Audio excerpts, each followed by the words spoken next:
Hello guys, कैसे हो आप। मेरे यूट्यूब चैनल शिव शक्ति से आप सबका स्वागत है। जैसा कि आप जानते हो सीटेट आ रहा है, तो सीटेट के पॉइंट ऑफ व्यू से आज हम थ्योरी करेंगे जिन प्याजे की। आज ही एचटेट का रिजल्ट भी आया है, अगर आपने दिया होगा उम्मीद करती हूँ अच्छा रहा होगा। ठीक है, तो अब आगे हम सीटेट की तैयारी कर लेते हैं अपनी, जिसमें आपकी साइको भी आती है। तो साइको में आज हम थ्योरी करेंगे जिन प्याजे, जीन पिगट आप जिसे इंग्लिश में बोलते हो। तो इनकी थ्योरी का नाम क्या है? कॉग्निटिव डेवलपमेंट यानी संज्ञानात्मक विकास।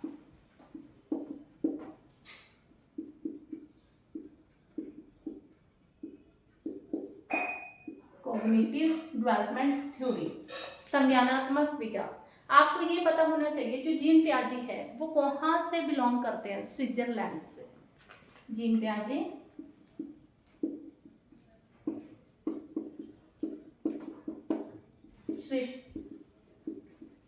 स्विट्जरलैंड से बिलोंग करते हैं, स्विट्जरलैंड के हैं आपके। ठीक है, और इनकी थ्योरी का नाम है संज्ञानात्मक विकास यानी कॉग्निटिव डेवलपमेंट। और किन किन नामों से इसे जाना जाता है इन्होंने स्टेजेस में बताया। तो स्टेज थ्योरी, ठीक है, और क्या क्या कहा जाता है आप ये भी पता होना चाहिए आपको।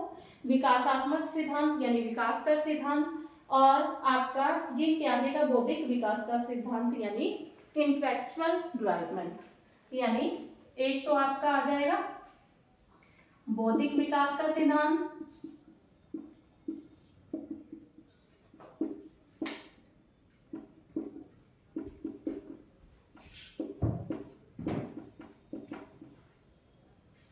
स्टेज थ्योरी, स्विट्जरलैंड के निवासी हैं। ठीक है, संज्ञानात्मक विकास का सिद्धांत अलग अलग नामों से जानी जाती है, या विकासात्मक सिद्धांत डेवलपमेंट थ्योरी, वो भी इन्हीं की है। यानी यही थ्योरी है इनकी, क्या यही थ्योरी है। अब आपके जीन पियाजे का जन्म कब हुआ था, कब तक है आपका 19 यहाँ कर लेते हैं 1862 1980, ये इनका टाइम पीरियड है।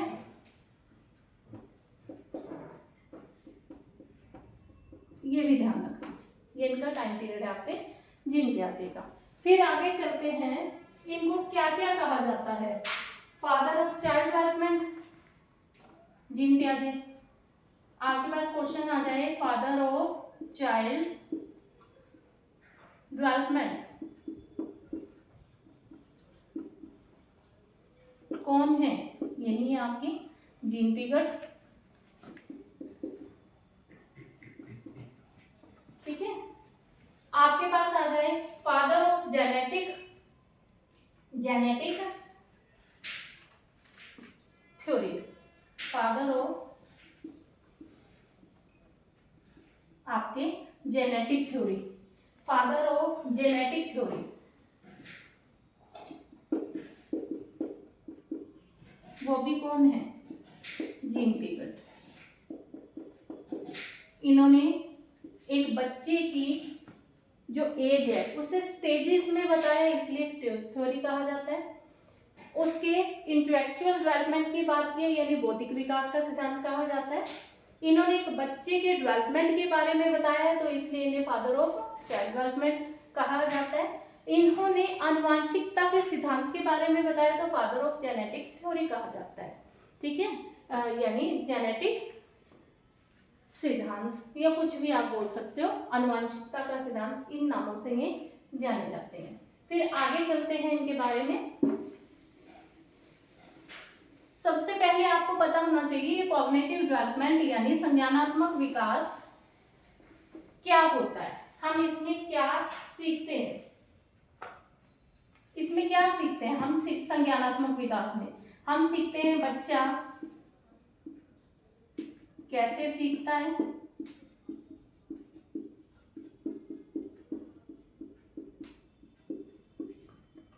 बच्चा चीजों को कैसे समझता है,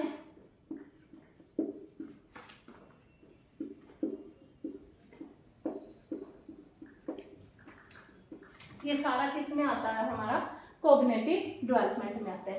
पहले पहला क्वेश्चन कि बच्चा कैसे सीखता है, दूसरा क्वेश्चन कि बच्चा चीजों को कैसे समझता है, हम उसे कैसे समझा सकते हैं। कॉग्निटिव डेवलपमेंट में हम क्या करते हैं, बच्चे की सोच क्या है, ठीक है, माइंड से रिलेटेड है ना, कैसे सीखता है।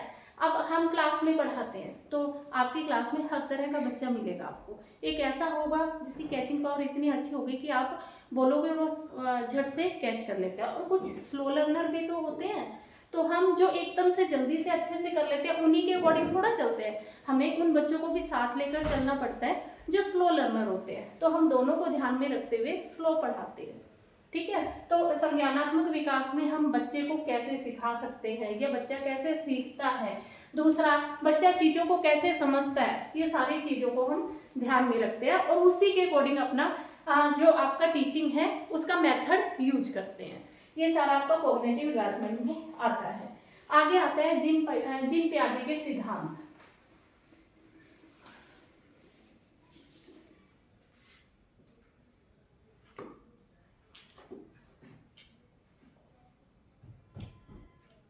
जो जीन पियाजे के सिद्धांत हैं,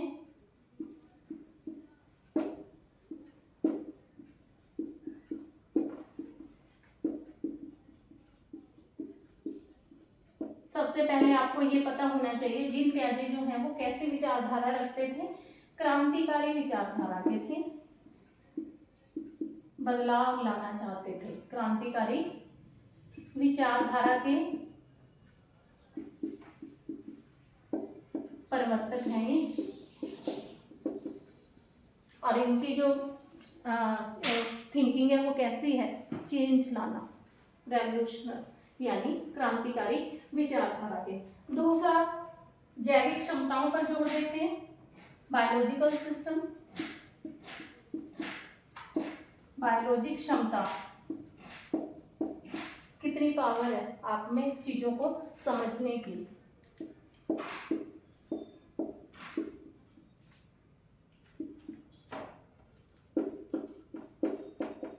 बॉडी स्ट्रक्चर किन चीजों को उठा सकता है, क्या पावर रखता है, कैसे वो समझ सकता है, किस वे में वो चीजों को लेकर चलता है, ये सारा इसमें आता है। साथ ही अब बच्चे कैसे अपने आसपास के वातावरण से सीखते हैं, बच्चे अपने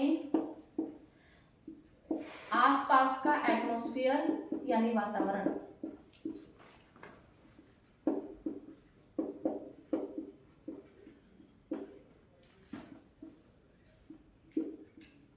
सीखते हैं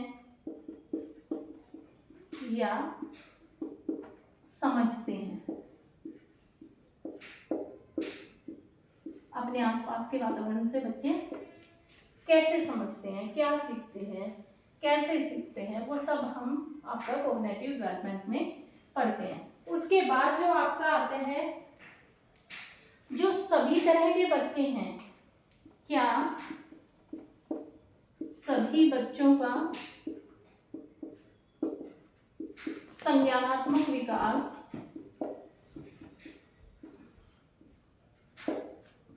एक जैसा होता है?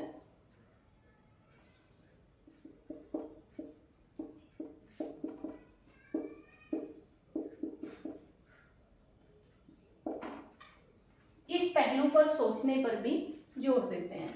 जीन पियाजे कैसी विचारधारा रखते थे, क्रांतिकारी यानी चेंज चाहते थे। दूसरा जैविक क्षमता पर जोर देते थे। तीसरा बच्चे अपने आसपास के एटमॉस्फेयर से कैसे सीखते हैं, आसपास की चीजों को कैसे समझते हैं।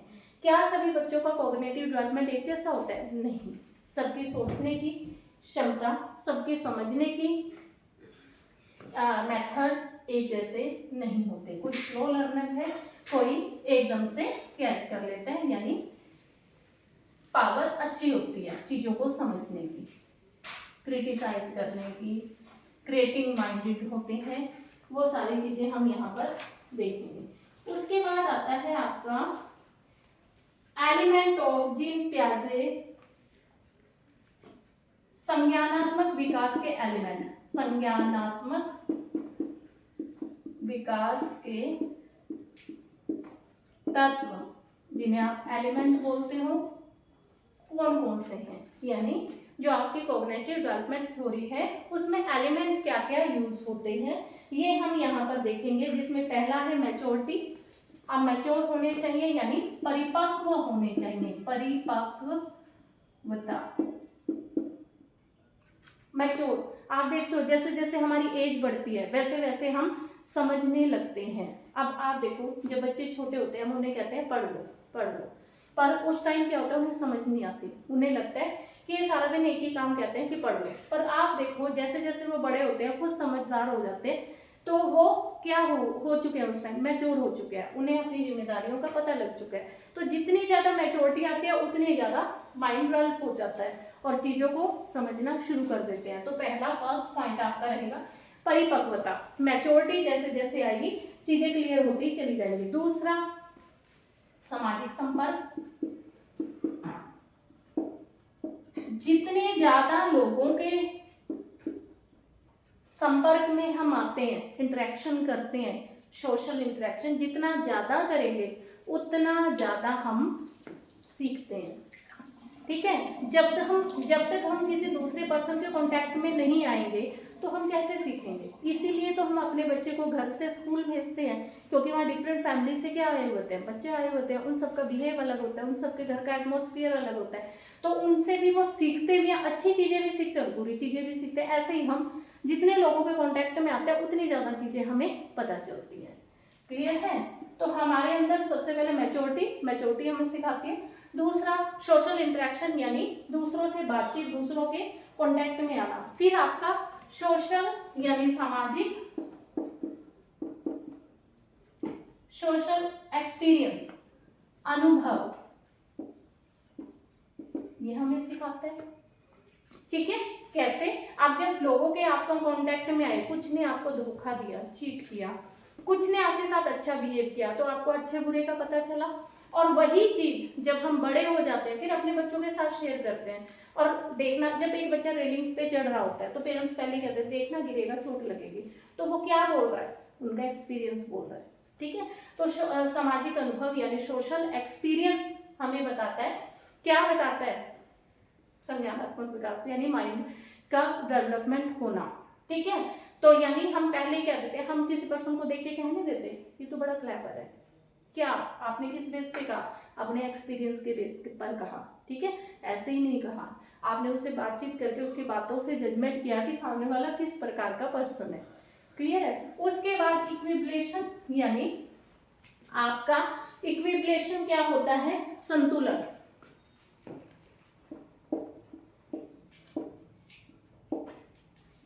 इक्विबलेशन यानी संतुलन, ये क्या है, आपके कॉग्निटिव डेवलपमेंट का एक एलिमेंट है। इक्विबलेशन यानी संतुलन बनाए रखना। कोई भी पोजीशन हो, कोई भी सिचुएशन हो, हमें इक्विबलेशन बनाए रखना होता है। जैसे कि मैरिज हो जाती है तो लड़की अपने मायके और ससुराल में क्या बनाकर रखती है, संतुलन, ताकि उसको दोनों तरफ का प्यार मिलता रहे। इधर की बात जाकर अगर उधर कहेगी तो पॉजिटिव वे में कहेगी, उधर की बात यहाँ आकर कहेगी तो पॉजिटिव वे में कहेगी, नेगेटिव नहीं कहती। क्योंकि जब नेगेटिव कहना शुरू कर देती है तो घर में झगड़े शुरू हो जाते हैं, तो वो घर चल नहीं पाता। तो आपको संतुलन बनाए रखने के लिए क्या करना पड़ता है, दोनों तरफ का बैलेंस बनाए रखना पड़ता है। वही बैलेंस क्या है, संतुलन है। ठीक है, तो आपको कौन कौन से एलिमेंट मिलते हैं, एक तो मैच्योरिटी, जैसे ही जितना मैच्योर होगे उतना आप सीखोगे। दूसरा, जितने लोग ज्यादा लोगों के कांटेक्ट में आओगे उतना ज्यादा आपको सीखते चले जाओगे। तीसरा, जब आप लोगों के कांटेक्ट में आए, आपने उनके साथ रहना शुरू किया, उनके साथ बातचीत शुरू की, तो आपका एक्सपीरियंस ऑटोमेटिक बढ़ गया। तो आप अनुमान लगा सकते हो कि मैंने ये काम किया तो इसका रिजल्ट क्या होगा, या आपके सामने वाला पर्सन आपको अपनी प्रॉब्लम बता रहा है तो आप कह देते हो देख लेना लास्ट में यही होगा, तो वो क्या है, आपका अनुभव है। फिर क्या है, संतुलन, यानी आप बैलेंस बनाकर चलोगे कि ये पोजीशन आई तो मुझे कैसे हैंडल करना है। आप देखते हो शादी होती है, लड़की नहीं लड़का भी पूरा बैलेंस बनाता है, इक्विबलेशन, क्योंकि उसे अपनी माँ और अपनी पत्नी दोनों के बीच में क्या बनाकर रखना होता है, बैलेंस बनाकर रखना होता है, नहीं तो झगड़े शुरू हो जाते हैं। ठीक है, तो वो क्या है आपका संतुलन, अपने ऊपर कंट्रोल करना। ठीक है, जैसी सिचुएशन है उसके अकॉर्डिंग बातचीत करना। यहाँ तक कोई प्रॉब्लम है तो बताइए। ये है आपके कॉग्निटिव डेवलपमेंट के एलिमेंट यानी तत्व। चलिए आगे चलते हैं। अगला जो है आपका है पियाजे के सिद्धांत की कुछ अवधारणाएं। संज्ञानात्मक विकास के सिद्धांत की अवधारणात्मक अवधारणा यानी कंसेप्ट।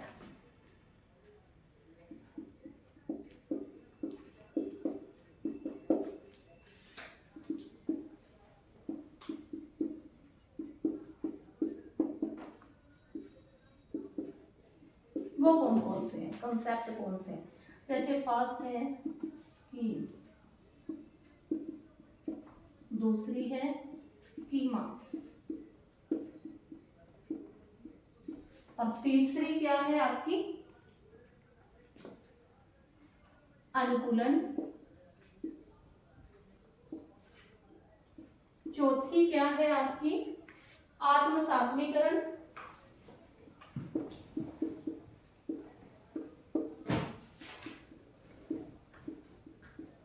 अगली क्या है समाविष्टीकरण,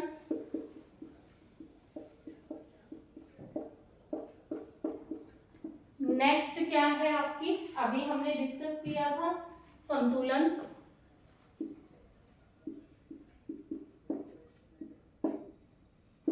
अगला क्या है संतुलन बनाने के बाद आप क्या करते हो विकेंद्रीकरण डिसेंट्रलाइजेशन,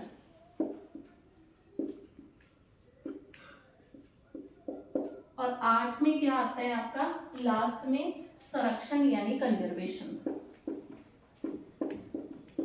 यहां से क्वेश्चन जरूर आता है, आपको एक एग्जाम्पल दे दिया जाता है और फिर पूछा जाता है ये जीन पियाजे के संज्ञानात्मक विकास की किस अवधारणा या किस कंसेप्ट से संबंधित है। पहला क्या है स्कीम, स्कीम क्या है डाटा इकट्ठा करना। देखिए हम मार्केट जाते हैं, हम एक पॉली बैग ले जाते हैं, तो ऐसा तो नहीं है कि किचन का सामान अलग पॉली बैग में डालेंगे, ठीक है, या टॉयलेट का आप लाए हो वॉशरूम का जो लाए हो उसे आप अलग पॉलीथीन में डालोगे, नहीं, जो आप एक पॉली बैग ले जाते हो बड़ा सा उसी में सारा इकट्ठा कर लेते हो। उसे भी छोड़ो, हम स्कूल में पढ़ते थे एक रफ नोटबुक रखते थे, तो चाहे मैथ का पीरियड है, साइंस का है, एसएसटी का है, तो जो भी क्लास में होता था हम उसमें नोट कर लेते थे। तो वो नोटबुक क्या हुई स्कीम, यानी सारा डाटा आपने कैरी कर लिया, तो उसको क्या बोला जाता है स्कीम। और स्कीमा क्या होती है, फिर जब आप घर आते हो तो साइंस का वर्क आप साइंस की नोटबुक में करते हो, एसएसटी का एसएसटी की नोटबुक में करते हो, मैथ्स का मैथ्स की नोटबुक में करते हो। यानी हमने क्या बना दिया स्कीमा, उसे अलग अलग पार्ट में डिवाइड कर दिया।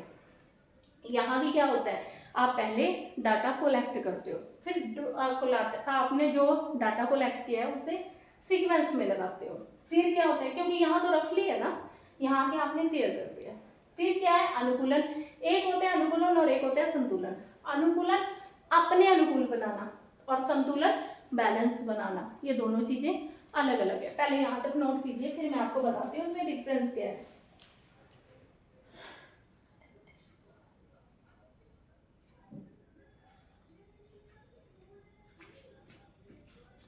अनुकूलन को इंग्लिश में बोला जाता है अडेप्टेशन।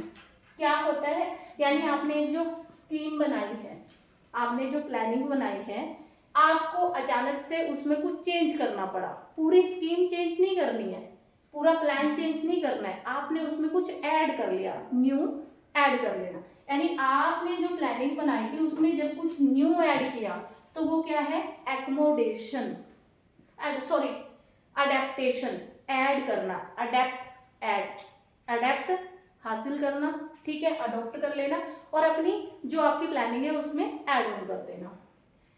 उसके बाद आता है एस्मिलेशन। एस्मिलेशन में क्या होता है, यहाँ तो आपने पिछले प्लान में ही कुछ ऐड कर लिया, यहाँ आप ऐड किया ना, कुछ काटा तो नहीं। यहाँ क्या होगा एस्मिलेशन में, आपने जो प्लानिंग बनाई है उसमें करेक्ट करोगे, करेक्ट करके यानी यहाँ ऐड हुआ था, यहाँ पिछले वाले को रब करके उसमें ऐड करोगे, यानी करेक्ट कर लोगे, कुछ जोड़ दोगे या पूरा का पूरा प्लान ही दोबारा बनाओगे।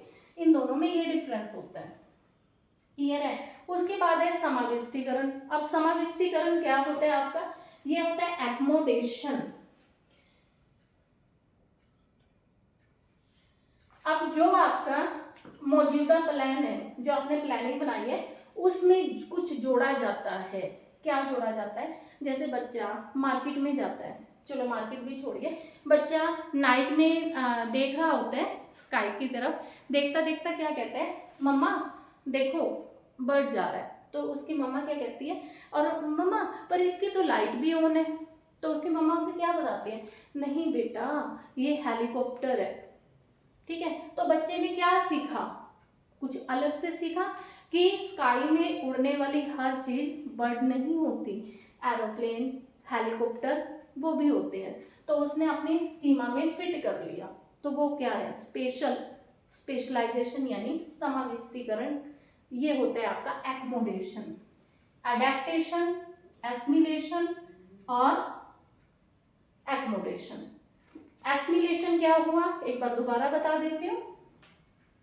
आपने जो प्लान बनाया उसमें कुछ ऐड कर लेना, जैसे कि मैम ने बच्चों को बताया है कि जिनकी 4 टांगे होती है वो डॉग होते हैं।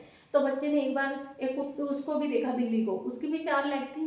तो बच्चे ने आकर कहा, मम्मा मम्मा, बिल्ली को देखते हुए, देखो मम्मा डॉग जा रहा है। तो उसकी मम्मा एकदम से क्या कहती है, नहीं बेटा ये कैट है। तो बच्चा कहता है, नहीं मेरी मैम ने बोला है कि ये डॉग है। तो वो बताती है कि देखो इसकी हाइट छोटी है, ठीक है, छोटी तो डॉग की भी हो सकती है, पर ये इसकी साउंड क्या है, मियाऊ, और डॉग की साउंड क्या है, भूबो। तो दोनों में डिफरेंस हुआ ना। तो बच्चे को पता लगा कि 4 लेग वाले सारे डॉग ही नहीं होते, कैट भी होती है। तो उसने क्या किया, अपने उसमें ऐड कर लिया, कुछ काटा तो नहीं, ठीक है। उसके बाद आत्मसात्मीकरण यानी आपका एसिमिलेशन। अब क्या होगा, यहाँ पर पिछली वाली नॉलेज को पूरी तरह से इग्नोर कर देगा या करेक्ट कर लेगा, ठीक है। अब वो क्या होता है, उसको पता है कि ब्लैक कलर के डॉग होते हैं, तो ब्राउन कलर का देख लेते हैं, तो कहता है ये डॉग नहीं है। फिर उसको बताया जाता है कि हर ब्लैक कलर का डॉग नहीं होता, डॉग अलग अलग कलर में भी हैं, जैसे कि ब्राउन कलर में। तो उसने ऐड कर लिया, तो यानी अपने प्लानिंग में ऐड कर लिया, अपने नॉलेज में कुछ ऐड कर लिया, ऐड किया और करेक्शन करके किया कि सारे काले रंग के कुत्ते नहीं होते, कुत्तों के अलग अलग रंग भी होते हैं। यहाँ पर न्यू नॉलेज को ऐड किया, करेक्ट कर लिया, ठीक है। यहाँ पर न्यू नॉलेज को सिर्फ ऐड किया, यहाँ करेक्शन की, और यहाँ कुछ स्पेशल सीखा कि स्काई में जाने वाला ओनली एनिमल, ओनली बर्ड नहीं है, कौन हो सकते हैं वो, एरोप्लेन या हेलीकॉप्टर भी हो सकते हैं। संतुलन, इक्विलिब्रेशन मैंने पहले ही बताया था, बैलेंस बनाकर चलना। जैसे कि हम क्लास में आते हैं तो बच्चे क्या कर रहे होते हैं, एक दूसरे को छेड़ रहे होते हैं, मार रहे होते हैं, बातें कर रहे होते हैं। फिर आप जैसे ही क्लास में जाते हो तो वो आपको देखकर कुछ सीधे हो जाते हैं, कुछ जैसे ही आप बोलना शुरू करते हो तो उस टाइप आपकी तरफ अट्रैक्ट हो जाते हैं। तो वो क्या है, आपने अपनी तरफ खींच लिए, तो संतुलन। उसके बाद है विकेंद्रीकरण। विकेंद्रीकरण एक होता है सेंट्रलाइजेशन, मेन पॉइंट पर ही, सेंटर पर ही जोड़ देना। एक होता है डिसेंट्रलाइजेशन यानी विकेंद्रीकरण। आपने क्या किया, आपको जब कोई सम सॉल्व करना नहीं आ रहा है, आपको डिवाइड करना नहीं आ रहा है, तो आप क्या करोगे, उसको पार्ट्स में तोड़ दोगे। यानी आप देखोगे कि मेरी कमी कहाँ है, पहले ऐड करके, फिर सब्ट्रैक्शन करके, फिर टेबल सीख कर, फिर मल्टीप्लाई, और फिर लास्ट में फिर क्या पहुंच जाओगे आप, डिवाइड पर। तो सबको जोड़ना केंद्रीकरण, पार्ट्स में डिवाइड करके सीखना विकेंद्रीकरण। संरक्षण यानी कंजर्वेशन, बच्चे को सिखाया जाता है कि जैसे कि एक बच्चा है, तो वो 2 लीटर का डिब्बा लिए बैठा है और उसमें 3 लीटर सामान डालना चाहता है। तो आप बच्चे को सिखाओगे कि 2 लीटर के डिब्बे में 2 लीटर ही चीज आएगी, ठीक है। जैसे कि छोटे बच्चे होते हैं, आप उनको कभी भी जूस डाल कर देना, एक छोटा गिलास होगा, एक बड़ा गिलास होगा, तो बच्चा क्या कहेगा, बच्चा क्या कहेगा, मुझे भरा हुआ दे दो। तो आप वो छोटी गिलास से उठा लेगा, उसको ये नहीं पता कि ये कम है, उसको ये पता है कि ये भरा हुआ है, और जबकि बड़ा गिलास क्या है, वो आधा भरा हुआ है, पर ये नहीं पता कि जो आधा भरा हुआ है वो ज्यादा है। तो बच्चे को इस चीज की नॉलेज देना, मेजरमेंट के बारे में बताना, वो क्या कहलाता है, वो संरक्षण कहलाता है। तो ये क्या है, आपके संज्ञानात्मक विकास के सिद्धांत है। तो आज हमने क्या क्या पढ़ा, हमने पढ़ा कॉग्निटिव डेवलपमेंट होता क्या है, कॉग्निटिव डेवलपमेंट की थ्योरी क्या है, कॉग्निटिव डेवलपमेंट में एलिमेंट कौन कौन से हैं, कॉग्निटिव डेवलपमेंट आपका किसके द्वारा दिया गया है, और जो जीन पियाजे हैं वो स्विट्जरलैंड से बिलोंग करते हैं, और उन्होंने किस किस पहलुओं पर जोड़ दिया है। ये सारा का सारा हमने आज अपने कॉग्निटिव डेवलपमेंट में आज रीड किया है, पढ़ा है। उसके बाद हमने पढ़ा है इसके विकास के सिद्धांत कौन कौन से हैं। तो स्कीम है, डाटा कलेक्ट करना, स्कीमा है, उसे सीक्वेंस में लगाना, आपका अडेप्टेशन है, अनुकूल बनाना, ठीक है, यानी अपनी पिछली नॉलेज में कुछ नया ऐड करना, और आत्मसात्मीकरण आपका एसिमिलेशन है, कोरेक्शन करना, और आपका एक्मोडेशन है, क्या है एक्मोडेशन, नया ऐड भी करते हैं और उसके बारे में कुछ स्पेशल सीखते भी हैं। संतुलन, बैलेंस बनाना, विकेंद्रीकरण, उसे पार्ट में डिवाइड करके सीखना, और संरक्षण, हमें मेजरमेंट की नॉलेज देना, बच्चे को बताना कि मेजरमेंट होता क्या है, चीज़ों को हम कैसे मेजर कर सकते हैं। क्लियर है? तो आज हम यहीं तक पढ़ेंगे, कल आगे डिस्कस करेंगे इनके जो संज्ञानात्मक विकास के स्तर हैं, यानी कौन कौन से स्टेप से चल रहे हैं। यहाँ तक का आप पहले पढ़िए, क्योंकि यहाँ से आपके पास एग्जाम्पल डालेंगे और पूछेंगे ये किस कंसेप्ट से संबंधित है, कॉग्निटिव डेवलपमेंट के किस अवधारणा से संबंधित है, या ये किसकी दी हुई थ्योरी है, किसी भी वे में आ सकते हैं, आएगा एग्जाम्पल के थ्रू, फिर आपने इसको अंडरस्टूड करके सीख कर ध्यान लगाकर फिर बताना है कि इसमें कौन सा कंसेप्ट लगा हुआ है।